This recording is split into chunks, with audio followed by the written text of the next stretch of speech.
नमस्ते, good morning guys, welcome to back my channel. आज मैं लेकर आई हूँ हमारी लाइफ से जुड़ी हुई बहुत ही कमाल के टिप, जिसे देखने के बाद आपकी लाइफ में जो रोज़ रोज़ नए चैलेंज आते हैं ना, वो आसान होने वाले हैं। तो पहला टिप हमारा स्टार्ट करते हैं। पहला टिप है मेरा झाड़ू को लेके। झाड़ू हर घर में होती है और हम झाड़ू को इस तरीके से पकड़ते हैं और फिर झाड़ू लगाते हैं। जब बहुत टाइम हो जाता है, 4-5 महीने हो जाते हैं, तो आप देखते हैं झाड़ू में इस तरीके का दाग लगना स्टार्ट हो जाता है और ये बहुत ही गंदा दिखता है।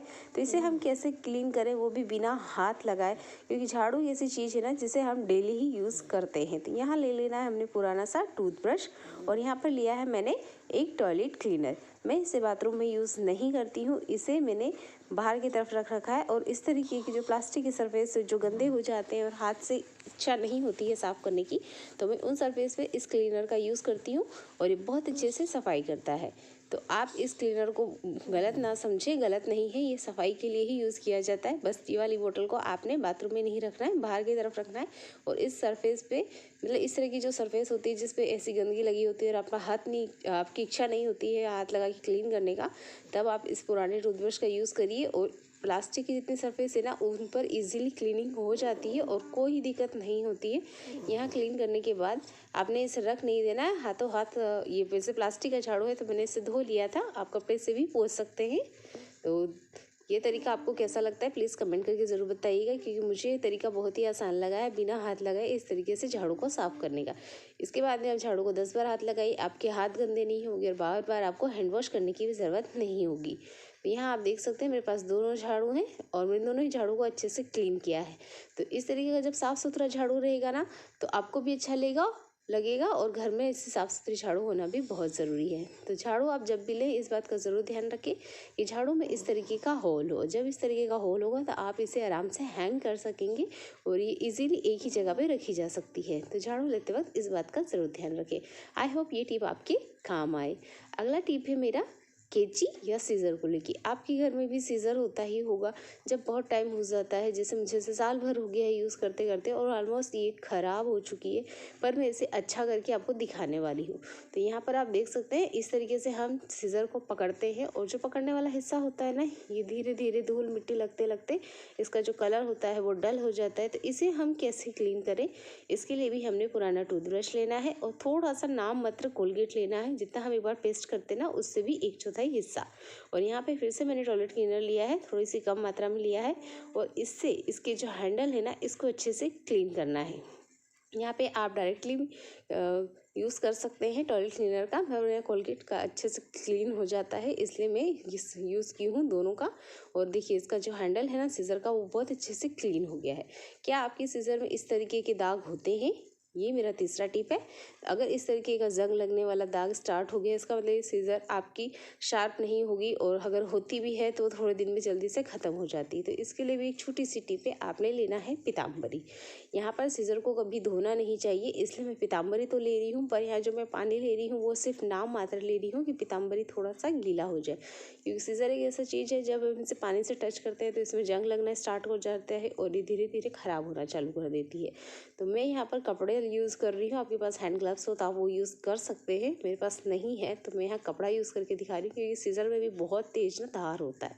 तो इस तरीके से आप रब करते जाइए। आप इस पर जितना भी जंग देखेंगे ना, वो जंग निकल जाने वाला है, पर हाथों का थोड़ा सा ध्यान दीजिएगा।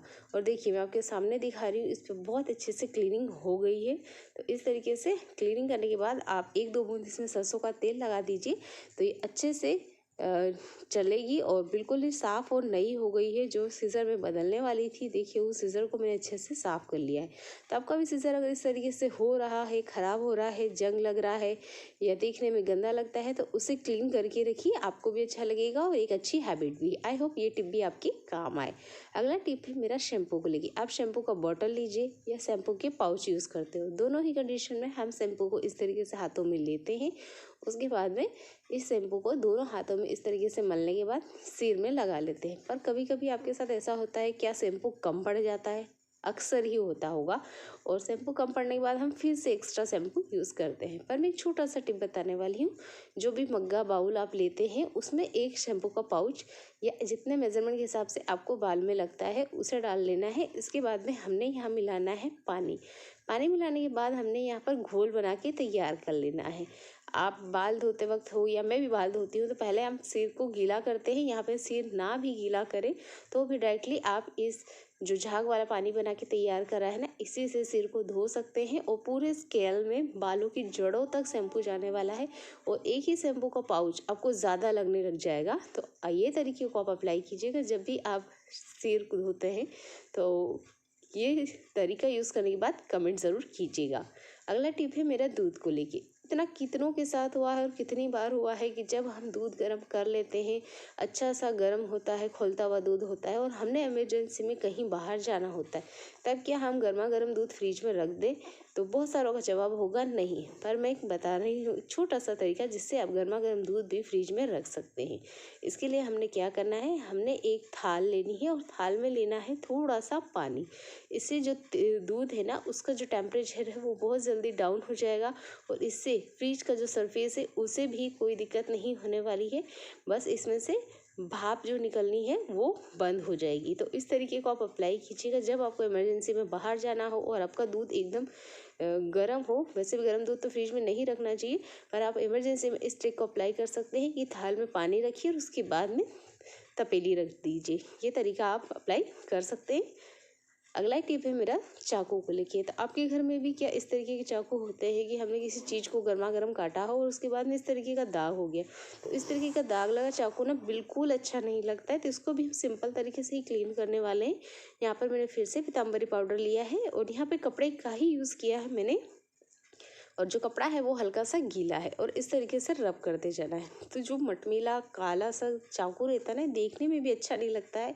और इसको साफ़ कैसे करें, तो आप पीताम्बरी से क्लीन कीजिए। स्टील बहुत अच्छे से क्लीन होती है पीताम्बरी की। मैंने ऐसी बहुत सारी वीडियो बनाई है, चैनल पे जाके उनको प्लीज़ वॉच करिएगा, आपको वो वीडियो बहुत ही यूज़फुल लगने वाली है।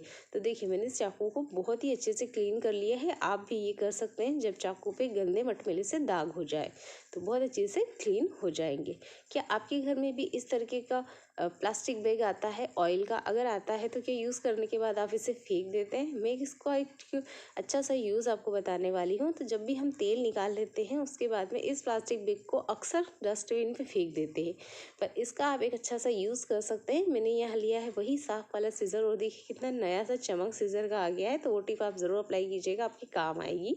तो इस तरीके से सीज़र से हमने इस पॉलीथीन के तीनों कॉर्नर को काट लेना है और उसके बाद आप देखेंगे इसके अंदर भी काफ़ी सारा ऑयल रहता है। तो जो आटा रहता है हमारा बच जाता है उसको आप इसमें रेप करके रख सकते हो। इससे आपको एक्स्ट्रा ऑयल लगाने की ज़रूरत भी नहीं होगी और जो आटा है वो इजीली आप रख सकते हो। इसके बाद में आप इसे लॉक कर दीजिए या इस तरीके से रबड़ लगा दीजिए या सेलो टेप लगा दीजिए, किसी भी तरीके से। पर इसे आप इसी में ही रख सकते हो। इससे आटा बहुत अच्छा रहता है, ना ही आटे पे कोई दाग पड़ता है, ना ही आटा कड़ा होता है, क्योंकि इस पर तेल की एक पतली सी लेयर बन के तैयार हो जाती है। अगर आप ये ना करना चाहते हो तो इस तरीके से आटे से आप इस तेल को पोंछ लीजिए। ये तेल आपके काम आ जाएगा और ये जो प्लास्टिक है ना इतना मजबूत होती है कि आप इससे मक्के की रोटी बना सकते हो, पूड़ी बना सकते हो, बहुत ही इजी बन के तैयार हो जाती है।